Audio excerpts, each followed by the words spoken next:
What's up, guys? It's Ray J back with another video. And in this one, I want to talk about what's happening with Tesla stock and then talk about some very important tweets that came out from Elon Musk that involve his role in Doge, not to mention with what's going on in, at least with Tesla's new developments. But just know that I am not a financial planner, so take nothing I say as financial advice. And also, if you guys can, please check out my Moomoo link. If you deposit $100, you're guaranteed 5 free stocks. If you deposit $1,000, you're guaranteed 15 in total, not to mention 8.1% APY on uninvested cash. The offer ends in just 2 weeks. Anyways, now let's talk about the market. So as of right now, Tesla's just range bound. SPY did pump a bit only to dip back down. Now it's getting bought back up. So now we're starting to get bought back up a little bit more despite being range bound for the majority of the day. But I want to focus on a couple of things. Just know that for tomorrow, before the market opens, we have the PPI data report coming out. This is just like CPI except for the producer side. Then we also happen to have Jerome Powell giving a speech tomorrow, so just keep that in mind. I'll talk more about this in my next video. But for now, I just want to focus on Elon Musk and what's happening with Doge, also known as the Department of Government Efficiency, and what he's been saying on his Twitter page over the last 24 hours. So there are a couple of tweets involving Tesla, and a lot of them are also political, so I want to talk about them. Just the tweets that are very important. So Elon Musk has been saying that either we get the government efficient or America goes bankrupt. It all comes down to that, and he wishes that he was wrong, but it's true. And I actually agree with him in this case. I just want to say this, guys. Okay, right now we have Elon Musk and Vivek who are coming together. They're basically being chosen to lead the Department of Government Efficiency in the U.S. under the new administration. Now, there are people on the left, on the right. You guys can think whatever you want, and I respect that. You may like these guys, you may dislike them. Completely understandable. But I personally believe that we have to audit the U.S. government. We have to look at what they're using all this money for, and we have to find more efficient ways to deal with our debt crisis. And I think that I appreciate the fact that Vivek and Elon are working towards that goal. And I think that all Americans can agree on that because if they do start to uncover things, if they do start to find different ways to improve spending, that could be huge for the U.S. Right? Musk also has made a lot of claims about how when it comes to regulations, he says that the world is suffering from overregulation, and he believes that things are just continuing to tighten little by little. But one thing that's worth mentioning is that there is a big necessity for regulation. Of course, we need them for a bunch of different things when it comes to our health and safeties. But simultaneously, I do believe that there are regulations that could be removed. So I do think that there could be more efficiencies from this. So this is another thing that Musk is also talking about, and I think that this relates to Tesla when it comes to their developments as well, for not only their new vehicles but also for AI. So I think that this could be very, very big. But simultaneously, don't forget that there will be a necessity for regulation. I'm not trying to say that they're completely um, you know, unnecessary or anything like that. I just think that this is very, very big for Tesla, and I think that that's the reason why these investors have gotten very excited with Elon Musk's role in the position that he's at. So, going back to Doge, let me just say this, guys. I respect your opinion on anything that you guys want to believe. I respect your political beliefs if you're on the left or the right, but you have to admit that, and I think most Americans can agree that the US government could use money more effectively. And I think that it is time that we get people out there to audit what's going on in the government, to give us more receipts and to help improve things. I really believe that personally. And I think that, if we keep doing the same thing over and over again, there's going to be no improvement, especially because the government has to pay interest on its debt. So that's going to be, astronomical as well. So I want to give Elon and his team a chance. I want to give them a big chance to do a good job. For those who are worried about will Elon Musk have any time for Tesla, the answer is this: let's let Elon do what he wants to do. Let him, lead or at least be one of the co-leaders of the Department of Government Efficiency. Let him work, and let's see how well he simultaneously serves as Tesla's CEO at the same time.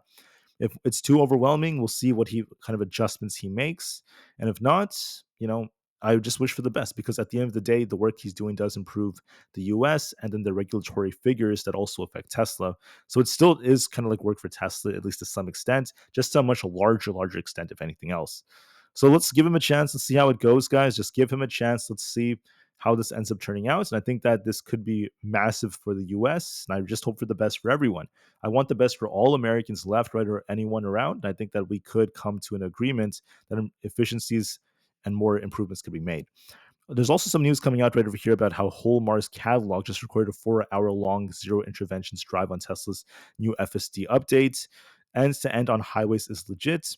I agree that it's very very awesome to see how FSD is improving, but just know that it's not perfect yet.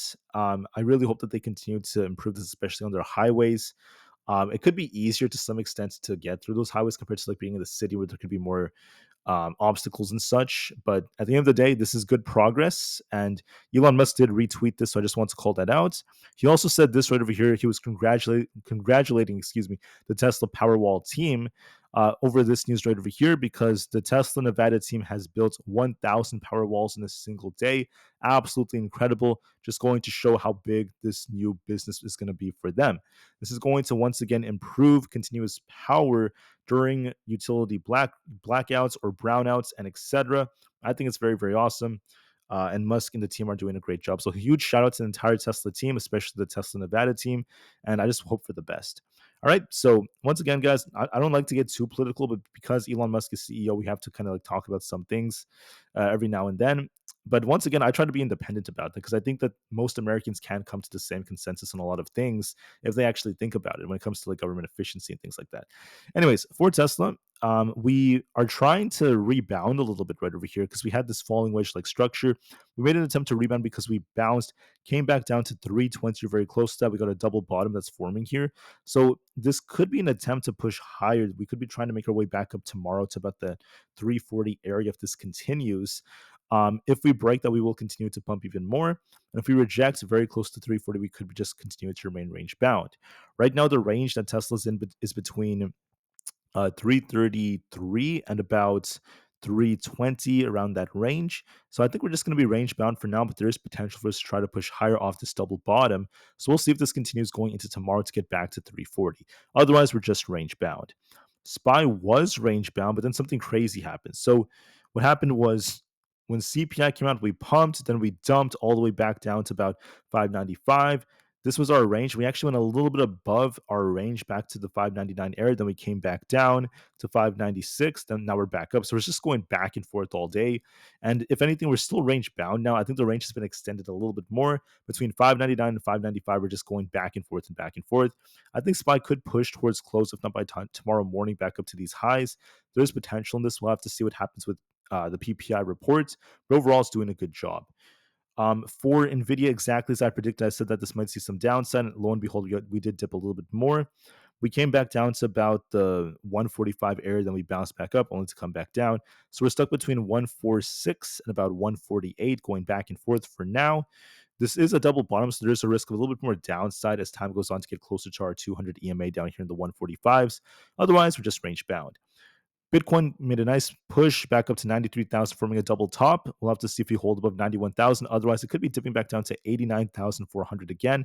I think it's kind of range bound as well, but still simultaneously it's showing some strength because it did hold the support.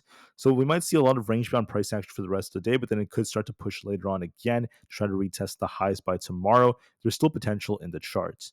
For NQ, we're just trading sideways. We'll have to see if we hold above 21,200. If we hold above this, we could be pushing for 21,250. And if we end up losing the support, we could be dipping back down to 21,100 flat. This is holding support nicely above its 50 EMA, so we're going to be looking for a push for 21,225 for a little bit more upside. QQQ is range bound between 515 and 510 going back and forth for the last 3 days, but this might attempt to push back up by the end of the day, if not by tomorrow, back up to these highs as we're forming a nice accumulation, and we're making a higher low here. So this might favor a little bit of a push back up to 515. Apple, just real quick, it's also range bound for the most part, but now it's starting to break here. So it was range bound for almost the entire day, and now we are holding above our 200 EMA here. So this could be a sign we're going to be going back up to about the 226s. If we were to lose 224.5, we turn back down, but this is favoring upside a tiny bit more. For the IWM, we're also range bound right here. We'll be watching to see if we try to get back above 235. If we have to hold 235.6 right here, otherwise this will start dipping lower to like 233. If this holds though, we could be pushing back up to 238, so it's barely at support. We'll see what kind of reaction we get once we get the PPI reports tomorrow. Just a few more. Let me be kind of quick with this.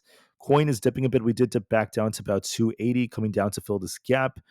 If we don't hold above 278, If that fails us, we come all the way down to 272 to fill the gap. And if that holds, we try to push up. I'm going to be looking for an attempt to get back up to 300 and more sideways price action.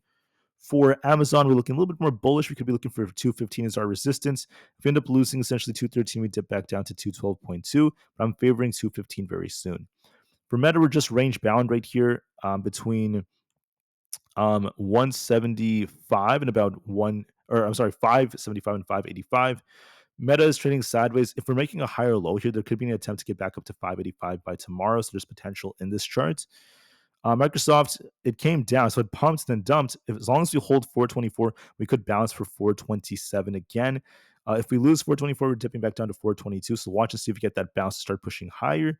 And then last but not least, we have Google, which is a little bit more bearish. We'll have to see if 180 holds. Otherwise, I think 179.6 is coming. There is some downside risk. Anyways, that is it for my video. I want to make this one nice, short, sweet, and simple. Just know that for Tesla, there is some upside potential because we are trying to hold our support, making a higher low here. And there could be a push tomorrow morning, but we'll see. Don't forget, we have PPI data report coming out. If you're holding anything overnight, just be careful of that. And that's going to be your very, very quick update on Tesla. I thank you all so much for listening. So please have a great day and peace out.